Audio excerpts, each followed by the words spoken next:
Welcome to the Inside Silverstone podcast, a business-focused podcast covering all things tech, engineering and innovation. Hosted by me, Chris Broome, a huge tech, motorsport and gaming fan, and also the owner of Longhurst, a firm of lifestyle financial planners and independent financial advisors located in Silverstone, Northamptonshire. This is a series of unscripted and unpolished conversations with leading business owners, thought leaders and high-tech talent where we discuss their experiences within the Silverstone business and motorsport region. We will also be asking them to share their knowledge, insight and their thoughts on the future just for you. If you're looking to learn more about the Silverstone high growth region and commercially connect with like-minded peers, you've definitely come to the right place. Welcome to Inside Silverstone.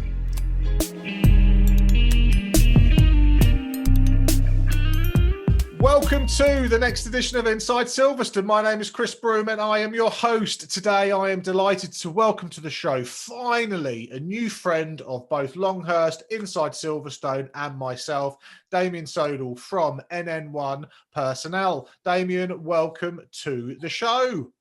Hello, Chris. Thank you for having me in. Absolute pleasure, my friend. So, Damian, sort of narrative of the COVID catch-up series and really the whole of Inside Silverstone is to share the stories of those involved with either Silverstone or South Northamptonshire or motorsport, engineering, transport, etc., etc. And so you and I met each other through a mutual friend, Mike Hayward from Woodfine Solicitors, where I think you and I sat next to each other at MK Dons. Was that right? Yeah, that's correct. Yeah. Did the Dons win or lose? I forget. I thought they won 1-0. I think it was against Bolton. Right. What the Dons won or did they lose? So. I think so. Yeah, I think you lost.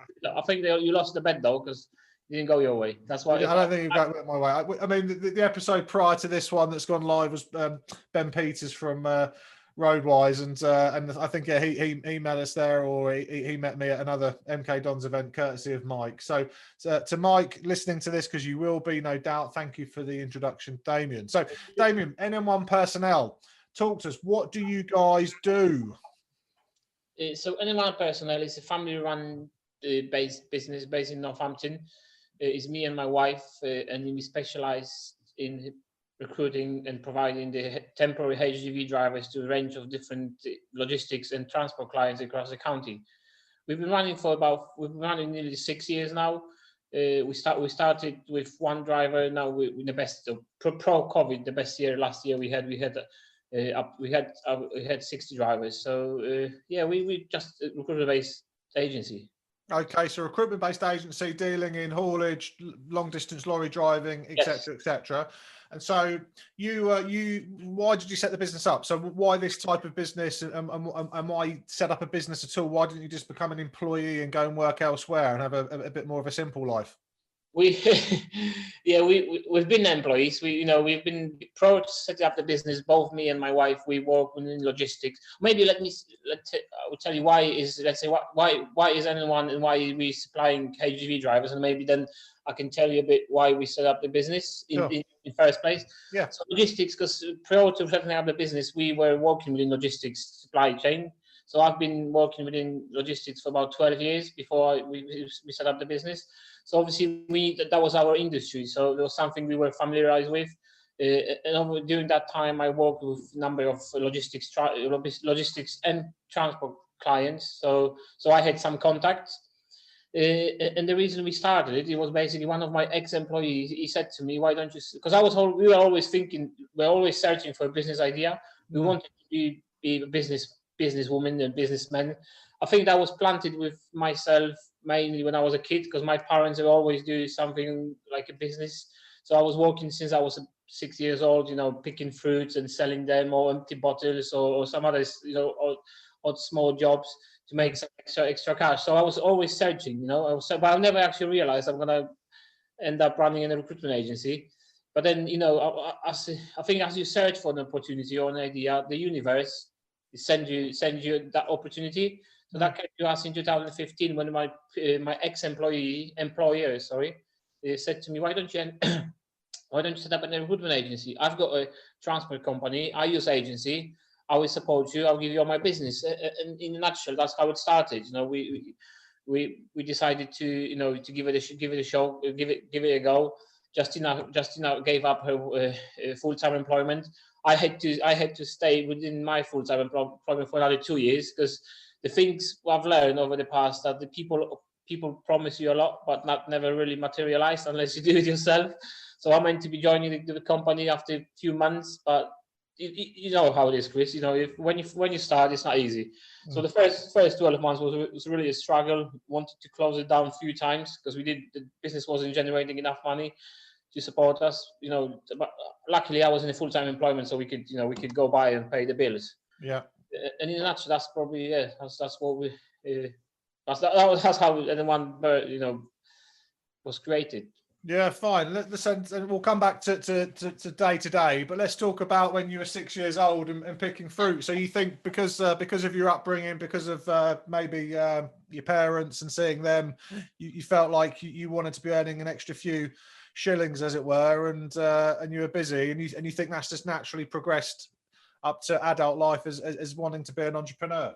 I think so, because I don't know. It was just I think. Yeah, it's probably because I'm actually thinking about a lot after the years. We've been reflecting on my journey and where did that idea and everything came from, and that actually took me back to my, like I said, I'm bringing, because me and my sisters, because we've got 3 sisters. Since early age, we had to do some extra work or whatever, because to support our needs and the family. Yeah. We grew up in a small village, and the money wasn't always there, so we were just always wanted to get something better, or just to improve life, or get your, let's say if I wanted to get myself a nice, I don't know, football, for instance, expensive football, then my parents not always were able to afford that. So obviously, but they said, oh, we give you some work over through the course of the summer. If you do that, obviously that money is yours, and then you can spend on whatever you want. And I think when I reflect and look at it, probably that's where this entrepreneurship spirit was planted in myself. Yeah, and your hard work ethic, which was evident, because just before we went on air, you told me that last night you were actually mucking in and driving, because we'll tell the story. So you not only run the company, but you also lead by example. What did you do? What did you do last night? Yes, yeah. Oh, well, last night I stepped in and actually drove myself. So I did a night shift for one of our main clients. Because when we set up, I never was a HGV driver. But when we set up the business, one of the idea we had to get myself a class 1, so which is like so you can drive the lorry. Yeah. Just in case if there is a sickness or holiday cover or some extra requirements for clients, I can step in and provide this extra service. And that's exactly what happened last night, because one of our clients phoned us asking for some extra driver. We didn't have anyone except myself, but we didn't want to let down the client. So I stepped in and I went in and the night shift, drove last night. So good. And how? So obviously this is a COVID catch-up series for the podcast. So how has been the sort of COVID experience for the company? Yeah, it's been up and down, to be honest. Let's say we are lucky, to be honest. We were lucky all through the COVID and through the lockdown since March, because we were still trading. We didn't actually close the offices or anything. We had a client, although our business shrunk in April, May, and probably June by up to 60%. Yeah, we're still generating some income, and our overhead's not massive, not high. So there was only threats, but pro-COVID, to be honest, the first quarter of this year was because we grow year by year. Last year we grew 42%. And this year, this first quarter of 2020 was the best ever. So obviously we had massive expectation. And then again, towards when the lockdown kicked in, went down by 60%, and that stayed probably till June.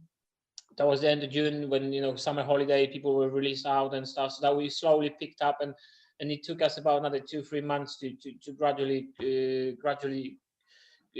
creep back where we were, but we're still not where we were before. However, in a good position now, as what COVID did good for us, but we actually started, because the operation wasn't that dynamic and it wasn't that busy. We actually sat down and had time to reflect and to actually start sorting stuff which we we know he was there, but we always put it in the back of a Oh, back of a sure, trolley. sure. So you got to be just a bit more efficient with Yes. stuff that you were sort of putting off because you were So we look at procedures, processes. We actually, to be honest, we actually increased our rate. So we increased our profitability by 25% because we knew we had to do it, but always been something, So we actually saw we spent it really productive because to start off was a shock. It's like a curve of change. Change when you've got something new, then you deny, you shock, and you don't want to hear about it. So it last probably for a week, and we were actually worrying about the business. What's going to happen? Are we going to survive or not? But then we sit down and had a good discussion with the team, and we said, we haven't done anything wrong. It's not like we upset our clients, and the clients have, it's across the board. So what we decided to do, all right, the COVID is here. Obviously, the demand is at the moment it's not here. But what we're going to do, we're going to just carry on what we're doing. So we will carry on marketing, advertising, targeting clients, drivers. And to be honest, that proved us right. It was the right decision, and it was really, really positive. So, good. And this second lockdown so far hasn't really impacted our business at all. And presumably, with the run up to Christmas, you should be busy, right, with being in the haulage game. Yes, yeah. This is our busiest time. I must say it's not as busy as has been in the past years, but it's busier than, let's say, most of this year. So again, we are really fortunate position. Let's talk about how you guys promote yourself. So you mentioned that obviously you used the opportunity earlier in the year to focus on things like that. So first and foremost, what's the conference? Because I can see there's a banner behind you that says NN1 conference hashtag. So what was that, and what is that? That was actually, again, that was idea which was born based on Mike Haywood's and his team's conference. They host 2 national conferences. Yeah. One spring conference in Duxford and one in Cranfield University. And we've been going to their conference for a number of years. And then one day, I must say, I think that was Sunday morning after a bit of a night out on the Saturday. Me and my wife sat down, with a hangover, and said that something like this is missing in Northampton. Northamptonshire is a massive logistics region. They call it the Golden Triangle because we've got loads of logistics and transport around us. And then we said there's nothing similar like in our area. So, and obviously, it starts with an idea, then you've got a thought, then you come into action, and you've got a result. So we had 2 conferences last year, and then thanks to Mike and his team, because he's been speaking on both of our conference, and the support us greatly. Without them, we wouldn't actually manage to do that. And we also had some other individuals from the industry who said, I'm willing to come and give you a talk, and that's how it started. Because the first one I think we had in June 2018, I believe, and last one, was October. Or last one was actually. I can't remember the first one what it was, but the second one was in February 2019 and was a great success. Yeah. We hosted at Hilton in Collingtree. We had about 80 people there. We had people from police. We had Super Lorry, which Super Lorry is basically a lorry which is like a disguised lorry which goes and patrols M1 and all different motorways to Highway England's donated 3 lorries to I think is actually Warwickshire police, so they can always target people who are not wearing seatbelts or they see them from. So that was great. Oh, wow, I didn't know that. Yeah, we had So, we will come back to this conference, so we will invite you for the next one. But it was cool. No, but I'm also the Super Lorry. So there's Super Lorry. There's a couple of Super Lorries on our roads that are basically looking out for bad drivers. Yeah, we've got at the moment they've got 3, I believe, and they plain white, and you've got 2 policemen with the camera running around, and obviously, when they pull over or just drive around alongside cars or lorries, and if someone's on the phone or not feeling. Wow, we didn't know that. That's an exclusive. They radio. Let's say they use the patrol unit. Yeah. What a great idea. What a great idea. But also, you guys have won an award. Because I remember being in your office a few months ago when we were allowed to be active like that from a business perspective, and there was an award on your table. So what was that award for? Yes, when we started, because I think we always keen learner, and we always listen to people more experienced from us, and we always look people or try to reach the people we can learn and and they can help us grow the business and grow ourselves. Yeah. And when we started, we at similar time there was a forum which was created called Northampton Logistics Forum, which was basically a combination of people from university, county, council, logistics companies, basically people from the industry trying to get together every so often and tackle the industry problems. And Justina, but first, obviously, she was really active member of this Northampton Logistics Forum, and we since we always been, we still are. So and then they every year they've got like an annual the awards gala when you've got different categories when you can nominate yourself or somebody can nominate you. And one of the categories are the best HGV driver of the year and the best temp agency of the year. So obviously we always try to put ourselves and put our drivers through the categories, and we won one in 2017 for the best agency, temporary agency within the county. And then in 2019, we got another one, the best temp agency, logistics agency, in Northamptonshire. So that was a really good recognition for us because it's a massive night out, and you've got 400 people from different from the industry, and it's really good publicity. No, amazing stuff. As I said, you can see that on the social media, and you guys have been doing some videos, and I think Justina was interviewed by the newspaper, the local Northamptonshire newspaper, the other day, because that was on LinkedIn as well, right? Yeah. We've been on the radio a few times. Justina, I think she's been on BBC Northampton a couple of times. I've been there once.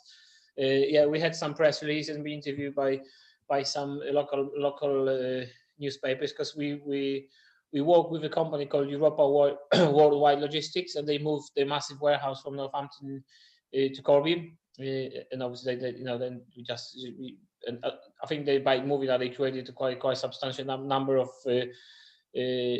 new vacancies. So and we were really happy to be part of this move. So very good. For us. Very good. Coming back to the entrepreneurial bit, so you and I have gas-bagged and spoken many times clearly off air about things that we like reading and podcasts and stuff. But from a book perspective, what was one of the first sort of entrepreneurial type of business books that you read that you could recommend to anyone else listening to this? Any favourites? Yes. So to be honest, because people who know me, I've started reading books probably. Yeah, about 18 months ago, but because we were through the journey, and I thought, why should I read the book? I know everything. They're not gonna teach me anything else or anything I don't know. And then suddenly my wife actually said, no, we have to start reading, and we did. And up till that time, I probably read about, I don't know, maybe dozen of books in my life. Yeah. And then since then, I think I've got I'm nearly on about like 40 different books. And to be honest, it's difficult to. I've got lots of really good books which I really like, and obviously they target about different areas of entrepreneurship. But if I was to give you a few, so it's definitely The Richest Man in Babylon. When I started reading up about the financial education. Yep. So The Richest that had massive impact on me. Obviously, Think and Grow Rich, I think is the Bible. I'm reading this and listening on audiobook at the moment. One of the first book I read was by Jim Collins, Good to Great. It's how you build a great organization, and that was great. So yeah, I've got loads of books. Yeah, really really great books. You sent it to me. The Simple Wealth, Inevitable Wealth. That was really good. And actually now I'm not. My neighbor is now reading it, so because I'm getting slowly into financial education. So good. So, well, I've got spare copies of that. So if anyone else ever wants one, Simple Wealth, Inevitable. And I'm reading, and that's great. It's a simple book. Again, it's simple, really simple, and small book, but it's great. And I'm reading now a really good book called The Principles by Ray Dalio. Again, yeah. Book, but yeah, I would definitely recommend that to everyone. Yeah, I've done that on Audible, so I went through that when that came out. I think that was about a year ago. Principles. Yeah, a couple of years ago, I think. Yeah. So very, very good book. And so just to conclude on the entrepreneurial bit, if we were to look back in say 10 years' time, where are you going to be, and what would you define as success? in 10 years time, I've got to be honest. I've got goals and some really ridiculous ones as well. So Yeah, well, let's talk about them. What's the big audacious? I was going to swear then, but big hairy audacious goal. Yes. Well, the big one is to be honest. So I've got this vision that basically I want to build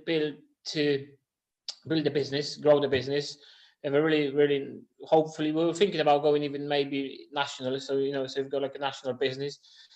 But what I want ideally what I want to do and what I've discovered is basically start sharing the knowledge I've learned because over this couple of years, to be honest, I would say a couple of years since I started developing myself and reading books and podcasts and change my mindset.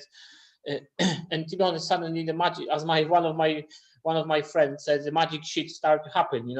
And it's only 2 years, and my financial, my health, relationships, everything improved. And many people, I think they stuck. Sometimes they feel like they're stuck in the hamster wheel, and they think there's no way out, or you basically have to be a multimillionaire to have a really nice, fulfilled life. Which I actually know that through simple steps is possible. So my basically my long-term goal is to obviously to get financial independence, to build a substantial wealth, to start helping my friends, family, and then the world, and make an impact and start to share my knowledge. And live a nice hot sunny place, hopefully Mallorca.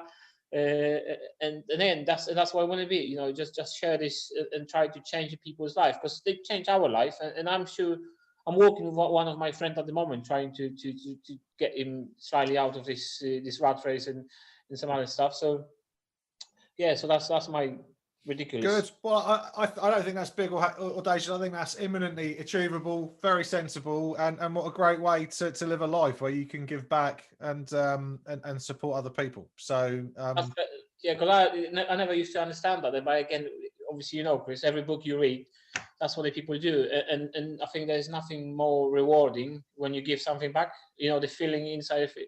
It's not gonna buying things or spending money. It's not gonna get you that. When you see somebody smile or if you've got an impact on somebody's life, that's probably the best. Bravo. I couldn't have answered that any better. I mean, what a great answer. Right, Damian, look, we've done 10, 15 minutes, I think. We've been gas bagging for ages, which is phenomenal. So first and foremost, thank you so much for coming on the podcast eventually. I'm delighted that you've come on. It's just a shame Justina couldn't come on. I appreciate she's been poorly in the background. Talking about COVID, because obviously ever present, and hopefully vaccinations are going to be coming out in the next few months and eventually at some point next year, because we're still really young, Damian. Yeah, because we're just 40. I'm going to pretend that I'm still 21. At some point we're going to get a vaccination. I'll get one before you, actually, because I'm an old boy compared to you. But what are you and Justina personally looking forward to doing the most post-COVID that you perhaps can't do at the moment?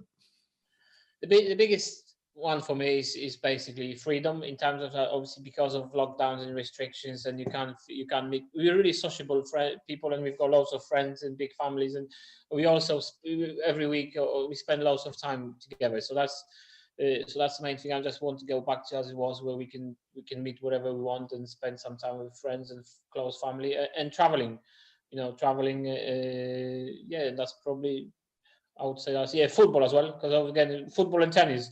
I can't just if I may complain about one thing, is I can't understand why they banned tennis and golf completely. I can't understand. Yeah, I certainly don't get why they've shut golf courses down. That's or tennis when you socially separate it outdoor and stuff. So now I'm just looking to get it back. I know it won't be normal as we knew normal, but I just want to be able to actually be able to decide what to do with my own time.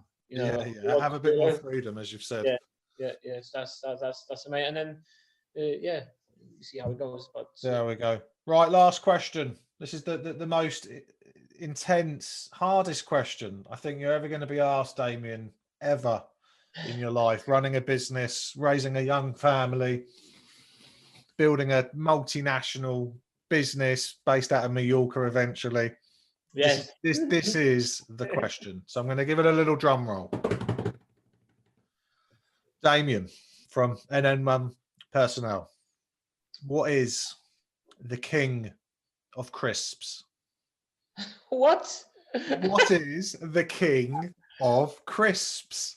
Crisps. Crisps. What's the best packet and flavour of crisps? I would say cheese and onion, McCoy's. Ooh, gone for the deep rich McCoy's cheese and onion. Because they fit, you can. I like Walkers as well, but now McCoy's, when you get one, it's just like, yeah. Yeah, they're incredibly Moorish, aren't they? We've had a few McCoy steaks answered to this question, as well as a few other sort of cheese and onion, but no cheese and onion McCoys. So very, very good answer. What do you think Justina's would be? I think you would probably go for, I think Walkers probably. Yeah. Okay. Yeah, what flavour? I think the same cheese and onion. I think she likes. Yes. We tend not to eat too much crisps, to be honest. So that's because I don't know because I know every year you've got competitions of getting new flavoured crisps, and we're not up to date. So no, that's not an issue. Not an issue. But also because I was going to say, I was about to joke that your body's a temple, but actually you are. I just saw obviously on social media doing a month challenge to do 100 kilometres, right? No alcohol, 100 kilometres running. Is that right?